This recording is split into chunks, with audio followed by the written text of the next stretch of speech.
Hello student, आप सभी को द स्टडी चैनल में स्वागत है। आज हम प्राचीन भारत के इतिहास का उत्तर वैदिक काल के बारे में पढ़ेंगे और उसको सरल से सरल भाषा में समझने का प्रयास करेंगे।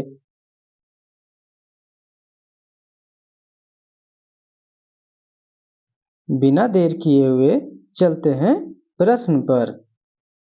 आज का प्रश्न है उत्तर वैदिक काल से। प्रश्न है, उत्तर वैदिक आर्यों की राजनीतिक, सामाजिक, आर्थिक एवं धार्मिक दशा का वर्णन करें। इस प्रश्न का उत्तर देखते हैं। तो उत्तर लिखने का क्रम में हम परिचय से स्टार्ट करेंगे। तो प्रश्न में बोला गया है उत्तर वैदिक आर्य। तो प्रश्न को समझते हुए सबसे पहले आर्य क्या है, कौन थे, इसके बारे में समझते हैं। तब जो है प्रश्न का उत्तर देने में आसानी होगी और इसको अच्छे से अच्छे हम लिख सकते हैं। आर्य पश्चिम एशिया से आए हुए एक सभ्य व्यक्ति थे। आर्य का शाब्दिक अर्थ आदर्श, अच्छे हृदय वाले, आस्तिक, अच्छे गुण वाले होता है। आर्य वह लोग थे जो घुमंतु या कबीलाई बताया जाता था। यह एक ऐसे खानाबदोश लोग थे जिनके पास अपना वेद रथ था। उनके पास क्या था? वेद और अपना रथ था और खुद की भाषा भी थी।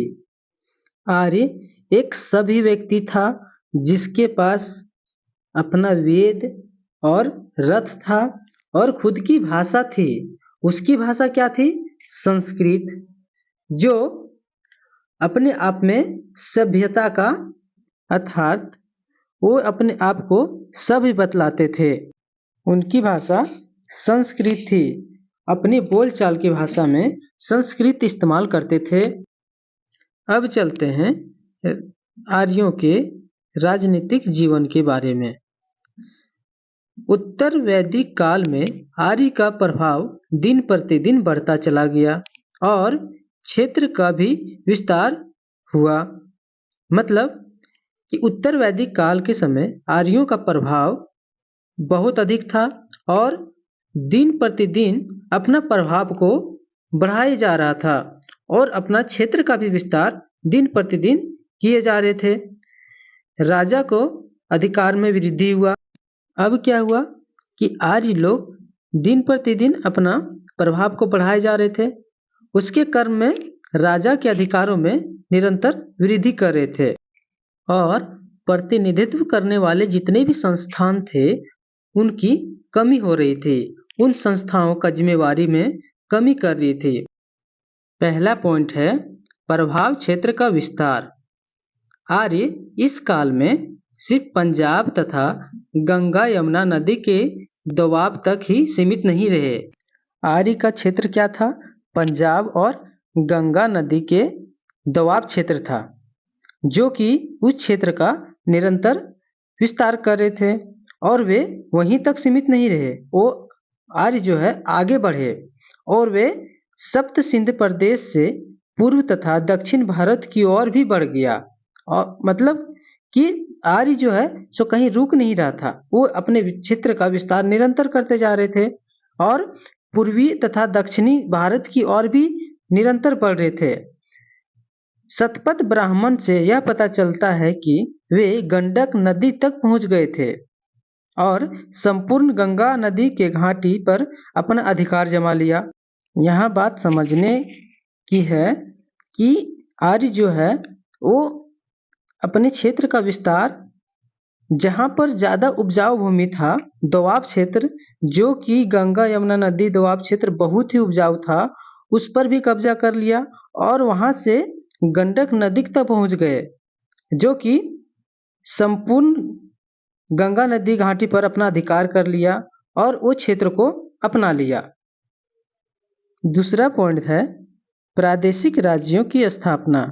ऋग वैदिक काल में कबीलों का महत्व था। इसकी जगह उत्तर वैदिक काल में जनपद ने ले ली और प्रादेशिक राज्यों की स्थापना हुई। ऋग्वैदिक काल में पहले कबीलों का स्थापना मतलब कबीलों का बहुत ज़्यादा महत्व था और उसका जगह उत्तर वैदिक काल में जनपद ने ले लिया और प्रादेशिक राज्यों का स्थापना हो गया। तीसरा पॉइंट है राजा के अधिकारों में वृद्धि। इस काल में राजा के अधिकार में काफ़ी वृद्धि हुई। आर्य लोग पढ़े लिखे होने के कारण राजा के अधिकारों में निरंतर वृद्धि कर रहे थे और उनको ये शासन करने में आसानी होगी और राजा की समस्त शक्ति किनके हाथों में होगा? राजा के हाथों में होगा। राजा को शक्तिशाली बनाने के लिए अधिराज, राजाधिराज, सम्राट, विराट जैसी उपाधि धारण करते थे। नेक्स्ट पॉइंट है प्रतिनिधित्व संस्थाओं के अधिकारों में कमी। उत्तर वैदिक काल में प्रतिनिधित्व संस्थाओं के अधिकारों में कमी आई और जनपदों का महत्व घट गया। यह सब राजा के अधिकारों में वृद्धि करने के लिए किया गया था। उपरोक्त अभी तक मैंने जितने भी डिस्कशन किए थे वो थे आर्य का राजनीतिक जीवन के बारे में। अब हम आर्यों के सामाजिक जीवन की दशा के बारे में पढ़ेंगे। उत्तर वैदिक काल में आर्यों की सामाजिक स्थिति सामने आई जिसमें समाज स्पष्ट रूप से 4 वर्णों में विभाजित हो गया था। समाज के वे 4 वर्ण कौन कौन से थे वो आगे हम डिस्कशन करेंगे। स्त्री के व्यवस्था में गिरावट आई तथा कुछ नई सामाजिक प्रवृत्ति का विकास हो गया। आर्य के समय उत्तर वैदिक काल के समय स्त्री की व्यवस्था में गिरावट आई मतलब स्त्री की व्यवस्था धीरे धीरे कमजोर होती चली गई और कुछ नए नए सामाजिक प्रवृत्ति का भी विकास हुआ जिसके चलते स्त्री की व्यवस्था में गिरावट आई और दिन प्रतिदिन यह गिरावट बढ़ता चला गया। नेक्स्ट पॉइंट है समाज का विभाजन। उत्तर वैदिक काल में समाज 4 वर्णों में विभक्त हो गया। ब्राह्मण, क्षत्रिय, वैश्य और शूद्र और इन्हीं के अनुसार समाज में वर्ण व्यवस्था की स्थापना हो गई। वर्ण व्यवस्था जैसे ही समाज में आया वैसे ही समाज का बंटवारा जाति प्रथा के अनुसार होने लगा और जाति प्रथा के अनुसार ही सभी व्यक्ति को काम काजों का बंटवारा कर दिया गया। पूजा पाठ एवं यज्ञ की प्रधानता के कारण ब्राह्मणों की शक्ति में वृद्धि हुई। नेक्स्ट है स्त्रियों की अवस्था। उत्तर वैदिक काल में स्त्रियों की अवस्था में गिरावट आई और दिन प्रतिदिन यह गिरावट बढ़ती गई। सभा और समितियों में स्त्रियों के प्रवेश निषेध था और स्त्री के गिरावट का प्रमाण मिलता है। किसी भी सभा और समिति में स्त्रियों का प्रवेश नहीं दिया जाता था जिसके चलते स्त्रियों का जीवन और भी कठिन होता चला गया। बहुविवाह के प्रचलन के कारण स्त्रियों का जीवन दिन प्रतिदिन कष्टमय हो गया था। नेक्स्ट पॉइंट है विवाह। विवाह की प्रथा में भी परिवर्तन हुआ। शक्तिशाली राजाओं का उदय से बहुविवाह की प्रथा जोर शोर से चलने लगा। उत्तर वैदिक काल में आर्यों के समय शक्तिशाली राजाओं का उदय होने के कारण बहुविवाह जो था वो समाज में जोर शोर से चलने लगा। दहेज और विधवा विवाह की प्रथा का भी प्रचलन समाज में बन गया। जिस समय शक्तिशाली राजाओं का उदय हो रहा था उस समय समाज में बहुविवाह का प्रचलन समाज में जोर शोर से चल रहा था और उसके साथ साथ विधवा विवाह की प्रथा जो है वो समाज में जोर शोर से चलने लगा। समाज में एक ही गोत्र के लोगों के बीच में विवाह वर्जित हो गया था और बाल विवाह जैसी प्रथा का प्रचलन भी समाज में शुरू हो गया। नेक्स्ट है परिवार। परिवार में पिता की प्रधानता थी। वह अपने पुत्र को उत्तराधिकारी से वंचित कर सकता था। मतलब पिता को इतना अधिकार था कि वह अपने उत्तराधिकारी के लिए अपने पुत्र को वंचित कर सकता था। नेक्स्ट पॉइंट है शिक्षा।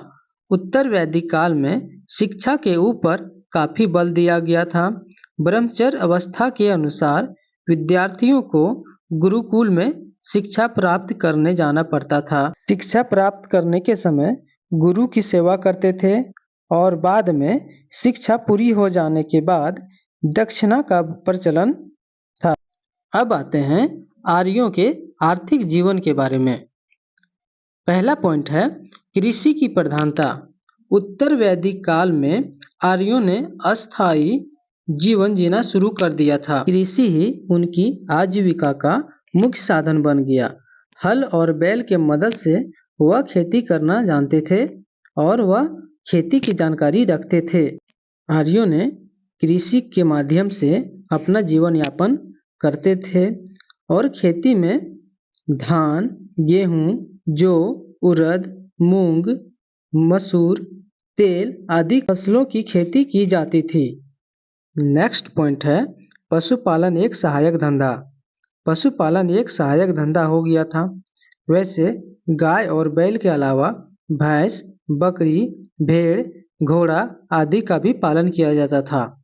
आज लोग इतने सभी हो गए थे कि वो अपने स्थिति को निरंतर बेहतर कर रहे थे, जिसमें से वो खेती को भी बहुत अच्छे तरह से करने लगे थे और साथ ही साथ अनेक जानवर को भी अपने पशुपालन में शामिल कर लिया था।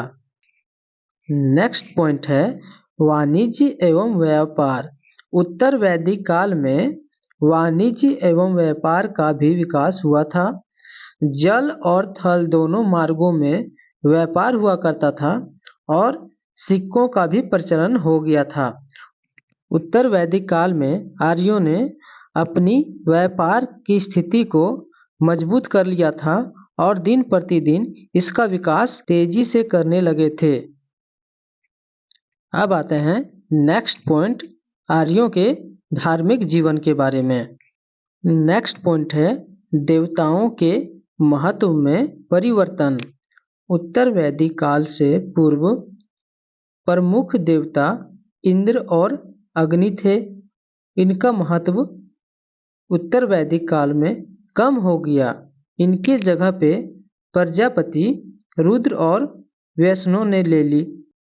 रुद्र देवता थे, वो पशुओं का देवता था तथा इस काल में इन्हें काफी महत्व दिया गया।